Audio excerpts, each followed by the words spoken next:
जय गुरु जी, शुक्राना गुरु जी। आज हम गुरु जी की कृपा से दिव्य आबा का चैप्टर 4 पढ़ने जा रहे हैं।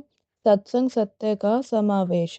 सत्संगी सदा अपने हृदय से सत्य बोलता है। सत्संग शब्दों में परिवर्तित वह रोमांचक यथार्थ है जो श्रोताओं और पाठकों दोनों की चेतना पूर्ण रूप से जागृत करने की असीमित क्षमता रखता है। सत्संग भक्ति का वह अंग है जो इस देश में आदिकाल से धार्मिक परंपराओं का सबसे आदरणीय और अभिन्न अंग रहा है। सत्संग में वक्ता अपना प्रवचन सब श्रोताओं के सम्मुख रखता है या जैसे यहाँ के प्रसंग में अपने अनुभव लिखता है। प्राकृतिक संवेदना और ध्यान से पढ़े अथवा सुने हुए सत्संग से सब में विश्वास की उत्पत्ति होती है। जिस प्रकार अणु विद्युत संचारित करते हैं उसी प्रकार सत्संग से श्रद्धा एवं निष्ठा का प्रसार होता है। सत्संग के यह अनुभव संशय और विश्वास के मध्य खड़े हुए जनसमूह के लिए हैं। सत्संग से जैसा हमने गुरु जी से सीखा है, पाठक और लेखक दोनों को ही आशीष मिलता है। प्रत्येक व्यवस्थित के जीवन में नए मोड़ के साथ आशा की ज्योति जलाने की संभावना रखता है।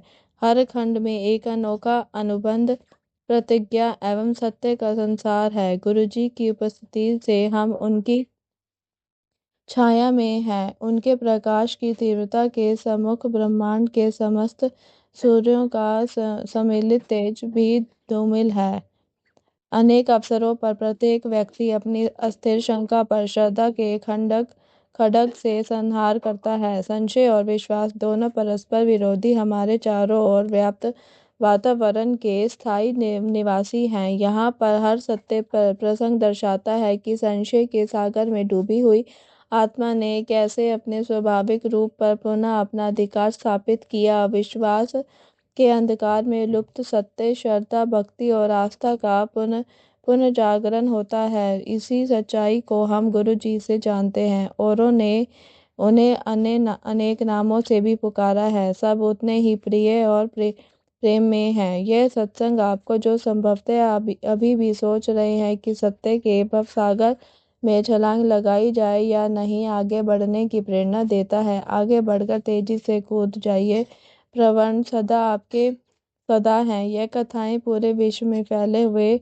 अनगिनत भक्तों पर हुए चमत्कार है। परंतु चमत्कार क्या है? वह तो आत्मा से उत्पन्न हुआ सत्य है। आत्मा तो उस सत्य को सदा से पहचानती थी। इस भौतिक संसार की माया में वह डूब गई और उस सत्य से भक्त अनभिज्ञ हो गए। यह चमत्कारिक सत्य सर्वप्रथम प्रेम और आस्था का प्रतीक है। तत्पश्चात वह हमारे सामान्य जीवन में प्रतीत होने वाली अलौकिक घटनाएं हैं। इन कथाओं के पात्र गुरु जी के असंख्य भक्त अपने उन अनुभवों का वर्णन कर रहे हैं जिन्होंने उन्हें पूर्णतः पराजित, विफल और आतंकित किया। उनको आहत निस्सहाय कर अपनी सीमाएं नापने पर विवश किया, भावना परीक्षण किया, रक्षक कवचों को शत विकसित कर दिया, किंतु इसी से उन्हें शक्ति, साहस और चिरस्थायी आशा की प्राप्ति हुई।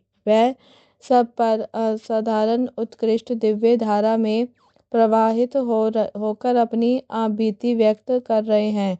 गुरु जी का आदेश प्रसारित करने वाले वह वृत्तांत ही हमारे वास्तविक मित्र हैं और उस आदेश का पालन करना नितांत आवश्यक है। इन सत्संगों में गुरु जी की ऊर्जा है। वह न केवल यह आभास देते हैं न कि गुरु जी ने अपनी अलौकिक शक्तियों से कैसे अपने भक्तों का भला कर उनका पोषण किया। इनमें वह ऊर्जा भी संग्रहित है जिसका आनंद लेकर आप भी उसका लाभ उठा सकते हैं। प्रत्येक सत्संग में अपने भक्तों के लिए गुरु जी के अपार स्नेह और वेदना के दर्शन होते हैं। अब समय आ गया है कि उनके भक्त उनके आदेशों का मन, वचन और कर्म मनसा वाचक कर्मणा से पालन करें और उन्हें कभी भी ना भूलें। यह सत्संग कल्प वृक्ष की अग्रणी पत्तियां हैं, प्रत्येक एक प्रेम गीत गाती हुई श्रद्धा से परिपूर्ण। हर सत्संग में गुरुजी और उनके भक्त का परस्पर स्नेह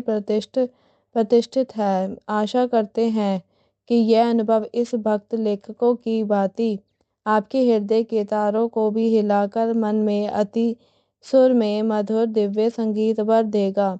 क्या अनहद जैसी मिठास अन्यत्र कहीं मिल सकती है?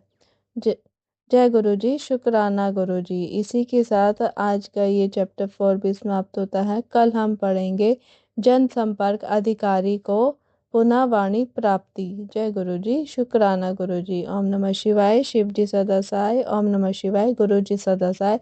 मेरी आवाज़ में अगर किसी को अच्छा लगे तो चैनल को सब्सक्राइब करना ना भूलें, शेयर करें, लाइक करें। जय गुरु जी, शुक्राना गुरु जी।